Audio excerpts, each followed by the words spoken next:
இன்று ஏற்றுமதி இறக்குமதி தொடர்பான ஒழுங்கு விதிகள் மீது விவாதம் இங்கே நடைபெற்றுக் கொண்டிருக்கின்றது.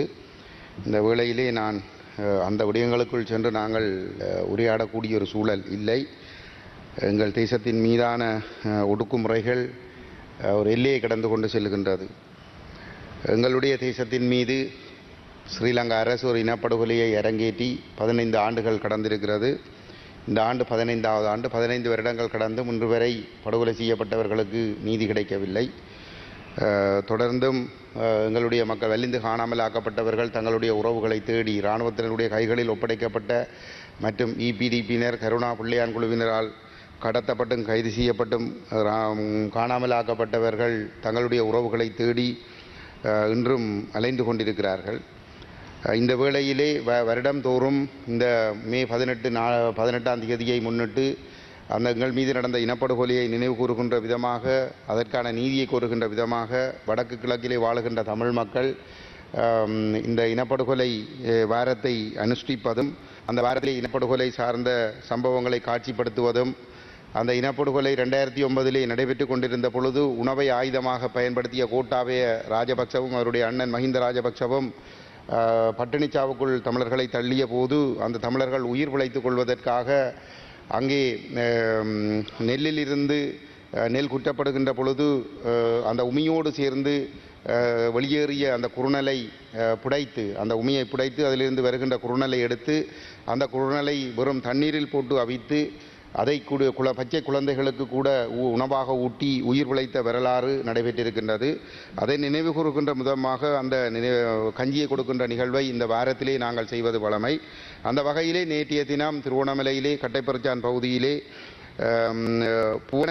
புவன கணபதி ஆலயத்தில் அந்த கஞ்சி கொடுக்கின்ற நிகழ்வு நடைபெற்று கொண்டிருந்த பொழுது அந்த நிகழ்வில் ஈடுபட்டமைக்காக நேற்றைய தினம் இரவு எங்களுடைய கட்சியினுடைய திருவண்ணாமலை மாவட்ட உதவி செயலாளர் நவரத்தின ராசா கரிகரகுமார் 44 வயது மற்றும் வேறு பொதுமக்கள் 3 பேர், 3 பெண்கள், கமலேஸ்வரன் விஜிதா 40 வயது, கமலேஸ்வரன் தேனிலா அவருடைய மகள் 21 வயது, செல்வ வினோதன் சுஜானி 32 வயது ஆகிய 3 பெண்கள் கைது செய்யப்பட்டு மூதூர் நீதிமன்றத்திலே நிறுத்தப்பட்டு 14 நாட்கள் அவர்களுக்கு தடுப்பு காவல் வழங்கப்பட்டிருக்கின்றது.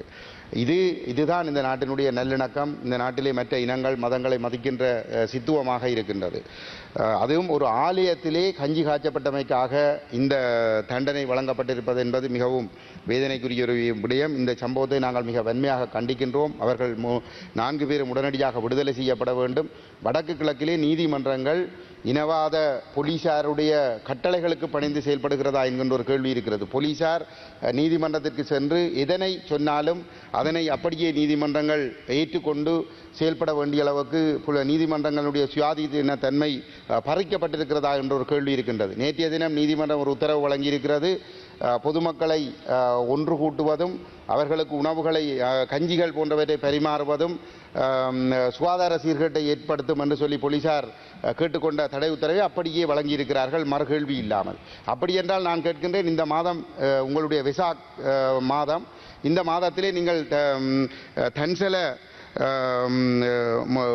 உணவு வழங்குகின்ற செயல்பாடுகளை நீங்கள் தடுத்து நிறுத்த சொல்லி போலீசார் போய் நீதிமன்றங்களிடம் கேட்பார்களா? அதற்கு நீதிமன்றங்கள் தடை உத்தரவு வழங்குமா?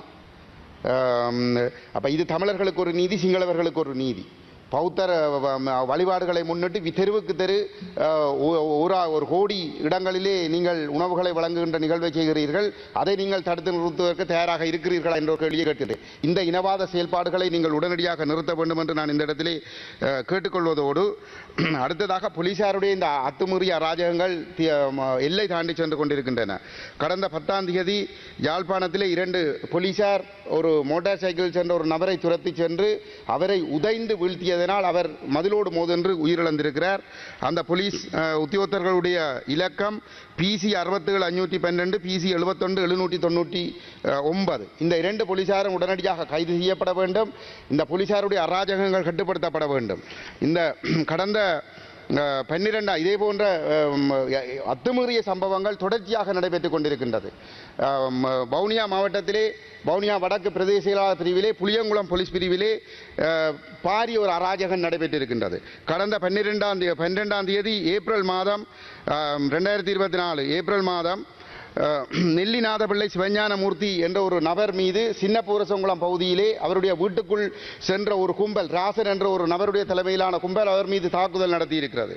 13ஆம் தேதி அந்த சிவஞானமூர்த்தி என்ற நபர் புளியங்குளம் போலீஸ் நிலையத்திற்கு சென்று ஓஐசியிடம் அதனை முறைப்பாடு செய்திருக்கிறார். அவரை அங்கே வைத்துக்கொண்டு ஓஐசி இந்த ராசன் என்ற நபரை அழைத்து அவரிடம் கதைகளை கேட்டுவிட்டு இந்த பாதிக்கப்பட்ட சிவஞானமூர்த்தியிடம் சொல்லியிருக்கிறார், நீதான் குற்றவாளி, நீ அவரிடம் மன்னிப்பு கேட்க வேண்டும் என்று சொல்லி முதல் நாள் அவருடைய வீட்டிலே சென்று அடித்தது போதான் என்று மறுநாள் போலீஸ் நிலையத்தில் வைத்து அந்த ராசனிடம் மன்னிப்பு கேட்க வைத்து அனுப்பியிருக்கிறார். அதற்கு பிற்பாடு இந்த பாதிக்கப்பட்ட சிவஞானமூர்த்தியினுடைய மருமகன் தன்னுடைய முகநூலிலே அந்த டிக்டாக் தளத்திலே புலேந்திரன் கிரிதரன் என்ற நபர் இந்த அநீதி தொடர்பாக ஒரு பதிவிட்டிருக்கின்றார். அது தொடர்பாக விசாரணைக்கு வருமாறு கடந்த 15ஆம் தேதி ஏப்ரல் மாதம் புளியங்குளம் போலீஸ் நிலையத்தில் பணியாற்றுகின்ற அனோஜன் என்ற போலீஸ் உத்தியோகத்தர் அவரை தொலைபேசி மூலமாக அழைத்திருக்கிறார். அன்றைய தினம் 4 மணிக்கு முன்னதாக வருமாறு 5 நிமிடங்களுக்கு முன்னர் அழைத்திருக்கிறார். அரை மணி நேரம் கழித்து அவர் அங்கு சென்ற பொழுது அந்த புலேந்திரன் கிரிதரன் என்ற நபர் சென்ற பொழுது அங்கு வைத்து அவருக்கு கைவிலங்கிடப்பட்டிருக்கின்றது. அங்கே பதில் ஓஐசி தான் கடமையில் இருந்தார். அவருக்கு கைவிலங்கிடப்பட்டு அங்கே அந்த போலீஸ் நிலையத்திலே அந்த வேளையிலே காத்து கொண்டிருந்த அந்த ராசன் என்ற நபரை அந்த கிரிதரனை தாக்குமாறு அந்த பதில் ஓய்சி பணித்திருக்கிறார். அந்த ராசன் என்ற நபர் மிக கடுமையாக அந்த கிரிதரனை தாக்கிய பொழுது அவர் மயக்கமடைந்திருக்கிறார். அவர் மயக்கமடைந்த நிலையிலே அவர் வெளியே இழுத்துச் செல்லப்பட்டிருக்கிறார். அவர் மயக்கம் தெளிந்த பொழுது வீதியிலே நிறுத்தப்பட்டிருந்த ஒரு வாகனத்திற்கு கிட்டமாக அவர் இழுத்துச் செல்லப்படுவதை அவர் உணர்ந்து அங்கே பார்த்த பொழுது டாசன் என்ற நபர் அந்த வாகனத்திலே சென்று ஏறி இருக்கின்ற நிலையிலே அந்த வாகனத்தில் ஏற்றுவதற்கு முயன்ற பொழுது அவர் கடுமையாக எதிர்ப்பு தெரிவித்து கூச்சலிட்ட காரணத்தினால் வீதியால் சென்ற பொதுமக்கள் அங்கே குவிய தொடங்கியதனால் மீண்டும் அவரை போலீஸ் நிலையத்திற்கு கொண்டு வந்து போலீஸ் நிலையத்தில் வைத்து அவரை கடுமையாக அந்த பதில் ஓஐசியும் அந்த ராசன் என்ற நபரும் தாக்கி அங்கே ஒரு பெண்மணியும் அங்கே இருந்திருக்கிறார். அவர் வீடியோ பிடித்திருக்கிறார். அந்த பெண்மணியை கையை பிடித்து அந்த பதில் ஓய்சி சொல்லியிருக்கிறார், நீயும் இவரை அடி என்று சொல்லி. ஆனாலும் அந்த பெண்மணி தாக்கவில்லை. அதற்கு பிற்பாடு அந்த கிரிதரன் என்ற நபரிடம் ஒரு வீடியோ பதிவு செய்யப்பட்டிருக்கிறது. கிரிதரனில் தான் பிழை, கிரிதரனுடைய மாமா சிவஞானமூர்த்தியிலே தான் பிழை, டாசன் செய்ததெல்லாம் சரி என்று சொல்லி ஒரு வீடியோ பதிவு செய்யப்பட்டு அது டிக்டாக்லே பதிவேற்றப்பட்டிருக்கின்றது. இங்கே நான் கேட்கின்றேன், இங்கே சட்டத்தின் ஆட்சி நடைபெறுகிறதா அல்லது வெளிநாடுகளில் இருந்து கொண்டு இங்கே நின்று தொண்டு செய்கிறோம் என்ற பெயரிலே அவர்கள் செய்கிற காடைத்தனங்கள், அவர்கள் போடுகின்ற பிச்சைகளுக்காக இந்த ஓஐசியினர் எடுபிடிகளாக செயல்படுகிறார்களா என்கின்ற ஒரு கேள்வி கேட்கின்றேன். ஆகவே இந்த சம்பவம் தொடர்பாக உடனடியாக விசாரணை செய்யப்பட்டு இந்த குற்றச்செயலில் ஈடுபட்ட போலீசாரும் அதே நேரத்திலே அந்த போலீஸ் நிலையத்திற்குள் தாக்குதல் நடத்திய அந்த நபரும் கைது செய்யப்பட்டு சட்டத்தின் முன் நிறுத்தப்பட வேண்டும் என்று நான் இந்த இடத்திலே கேட்டுக்கொள்ள விரும்புகின்றேன். அத்தோடு எங்களை பொறுத்தவரையிலே இந்த இனப்படுகொலை, தமிழ் மக்கள் மீது நடைபெற்ற இனப்படுகொலைக்கு ஒரு சர்வதேச குற்றவியல் நீதிமன்ற விசாரணை நடத்தப்பட வேண்டும். அதற்காக இலங்கை ரோம் சாசனத்திலே கையொப்பமிட வேண்டும் என்பதை இந்த இடத்திலே நாங்கள் வலியுறுத்தி கேட்டுக்கொள்கிறோம்.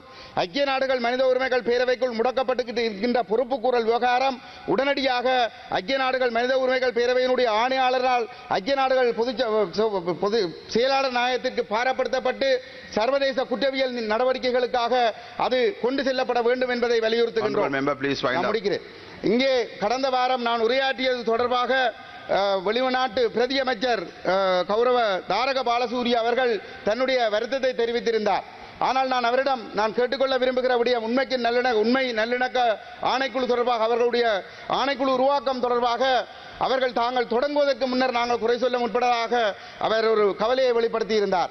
தாரக பாலசூரிய அவர்கள் ஒரு நல்ல மனிதர், அவர் ஒரு இனவாதமற்றவர் என்பது எங்களுக்கு தெரிந்த ஒரு விடயம். ஆனாலும் இந்த சிஸ்டம் ஒருபொழுதும் எங்களுக்கு நீதியை தராது. எங்களை பொறுத்தவரையிலே இந்த உள்ளக பொறிமுறைகள் எதனையும் எங்களால் ஏற்றுக்கொள்ள முடியாது. ஒரு சர்வதேச குற்றவியல் விசாரணையை எங்களுக்கு வேண்டும் என்பதை இந்த இடத்திலே பதிவு செய்து நிறைவு செய்கிறேன். நன்றி.